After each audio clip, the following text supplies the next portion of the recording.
Okay, so now let's continue talking about the prevertebral fascia. So in the previous video, we'd seen that the deep cervical fascia is categorized into the superficial layer, the middle layer, and the deep layer. In the superficial layer, we've studied the investing layer. In the middle layer, we've studied the pretracheal fascia, which is a part of the visceral layer, and the deep layer consists of the prevertebral fascia. So I also told you that the prevertebral fascia continues anteriorly as the alar fascia. Okay, so it's anteriorly the alar fascia and posterior prevertebral fascia. Now starting with the prevertebral fascia. The prevertebral fascia forms the tubular investment of the vertebral column and the associated muscles. So these are the prevertebral muscles, which are the anterior, middle and posterior scalene, and also the muscles of the back, and forms the floor of the posterior triangle. So when we're talking about the investing layer of the deep fascia, we saw that it begins from the ligamentum nuchae and extends forward, enclosing the trapezius, and as it moves forward, it forms the roof of the posterior triangle. So the vertebral fascia, prevertebral fascia, forms the floor of the posterior triangle. It's given off as the posterior process from the anterior border of the trapezius, forming the floor of the posterior triangle. Now coming to its attachments. So we see that it is attached to the base of the skull, okay? And as it moves downward, it splits into the anterior and the posterior layer. So the posterior layer, it begins from the base of the skull and descending in front of the longus colli muscle, it extends into the superior mediastinum and blends with the anterior longitudinal ligament. So let me show you in this diagram.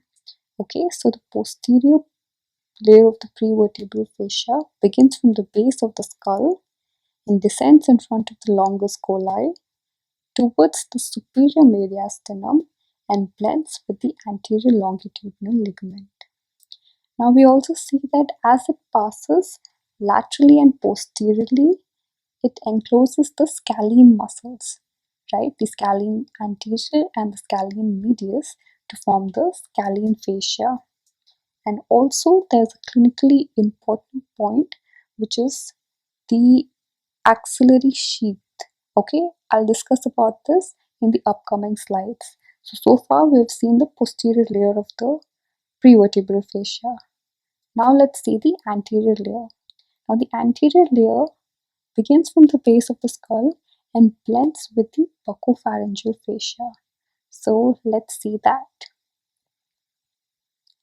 Now the anterior layer, it is anterior to the prevertebral layer and it is separated by a loose connective tissue that fills the so-called danger space. So here I've cut this part and I've zoomed into it. Okay, so because I flipped the image to correlate it with this diagram, the text is also flipped, but I'll explain it to you. This is a vertebra, okay, and this is the posterior layer of the prevertebral fascia. This is the anterior layer of the prevertebral fascia. So between this, we have the prevertebral space, and between the anterior layer of the prevertebral fascia and the posterior layer of the pharynx, we have the retropharyngeal space.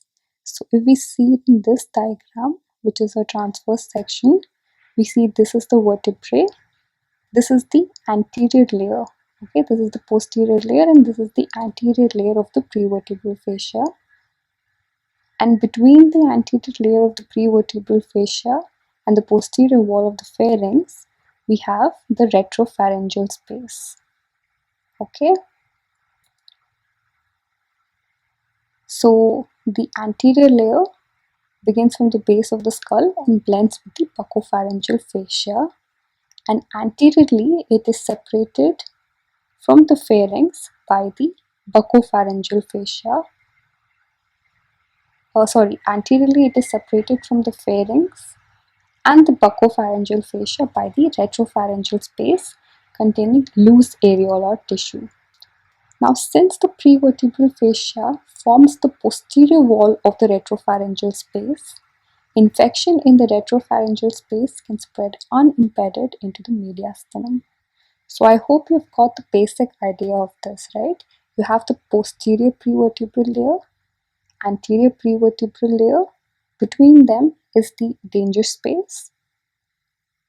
Now, anterior to the anterior prevertebral fascia, we have the buccopharyngeal fascia and the posterior wall of the pharynx. And between these two is the retropharyngeal space. An infection in the retropharyngeal space can spread unimpeded into the mediastinum. Now, coming to one of the clinical anatomy points of the prevertebral fascia. First of all, the fascia is pierced by four cutaneous branches of the cervical plexus, and also as the trunks of the brachial plexus and the subclavian artery pass laterally through the interval between the scalenus anterior and scalenus medius, they carry with them a covering of the prevertebral fascia known as the axillary sheath, which extends into the axilla. So let me show you in the transverse section. This is the scalenus anterior and this is the scalenus medius. So as the trunks of the brachial plexus and the subclavian artery pass between the scalenus anterior and the scalenus medius, they carry with them a covering of the prevertebral fascia which is known as the axillary sheath extending into the axilla. So because of this, collection of pus beneath the prevertebral fascia may burrow into the chest cavity reaching the posterior mediastinum, which is this, or it may follow the sheath of the subclavian vessels into the armpit. Okay, so this is how the collection of pus can burrow into various regions of the body because of the prevertebral fascia. Finally, we have the carotid sheath.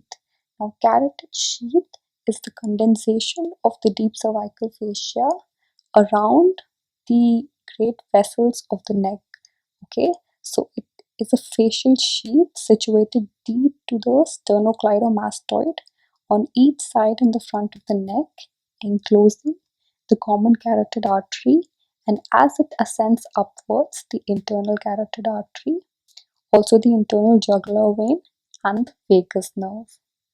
Okay, now it is thicker around the artery and thinner around the vein, which allows the vein to expand. Also, we see it is in some textbook it's written that the anterior wall is formed by the pretracheal layer, the posterior wall by the prevertebral fascia, and the lateral wall by the investing layer of deep fascia.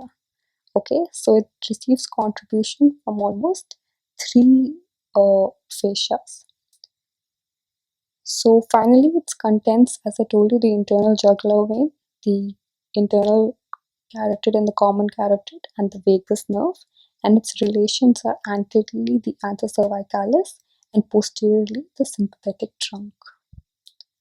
Finally, let's wind up by talking about the final three fascias which are left, which are the buccopharyngeal, pharyngobasilar, and the temporal fascia. Now, the temporal fascia extends from the temporal line up to the zygomatic arch and encloses the temporalis muscle, and the buccopharyngeal fascia coats the outside of the muscular part of the wall of the pharynx. We'll discuss these in more detail when we come to pharynx. So, with this, we actually complete our discussion on the cervical fascia. Let's quickly recap what we have studied. We saw that the prevertebral fascia formed a tubular investment of the vertebral column and the associated muscles, which were the prevertebral muscles and the muscles of the back.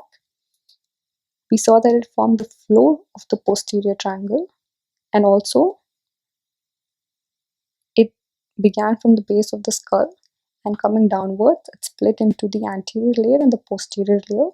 The anterior layer blends with the buccopharyngeal fascia, while the posterior layer is attached to the anterior longitudinal ligament and the body of the four thoracic vertebrae. We also saw that between the posterior layer of the prevertebral fascia and the anterior layer, there was the prevertebral space, and between the anterior layer and the buccopharyngeal fascia, there was the retropharyngeal space containing loose areolar tissue. Now we also saw that as the brachial trunks of brachial plexus and the subclavian artery pass laterally through the interval between the scalenus anterior and the scalenus medius, they carry with them a covering of the prevertebral fascia, which is known as the axillary sheath. Finally, we read about the carotid sheath, which encloses the common carotid and internal carotid artery, the internal jugular vein, and the vagus nerve. So, with this, we conclude our lecture on the cervical fascia.